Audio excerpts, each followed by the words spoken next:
ஒருத்தருக்கு கூட என்ன பிடிக்க மாட்டுதுமா. எனக்கு பிடிச்சது ஒண்ணு கூட எனக்கு கிடைக்க மாட்டுதுமா.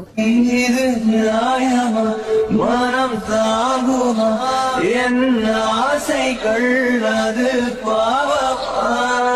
ஏமா எனக்கு மட்டும் ஏமா இப்படிலாம் நடக்குது? கனவே கனவே கலைவதேனோ கரங்கள் கனமாய் கரைவதே. இப்ப எதுக்கு ஜெயிக்கிறது பத்தி யோசிக்கிற?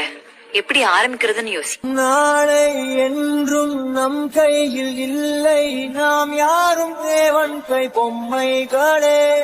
முதல்ல ஏறிற கல்ல விட ரெண்டாவதா ஏறிற கல்லு தான் தூரமா போய் விடும் என்றால் கூட போராடு நண்பா. ஏன்னா முதல் கல்லுக்கு இலக்கு கிடையாது, ஆனா ரெண்டாவது கல்லுக்கு முதல் கல்ல தாண்டறதா இலக்கு. என்றைக்கும் தோற்காது உண்மைகளே. திரும்ப எடு, முதல்ல எடுத்ததை விட கண்டிப்பா பெஸ்டா தான் வரும். உசைன் போல்ட்டை போல் இல்லாமல் கோல்டு தேடி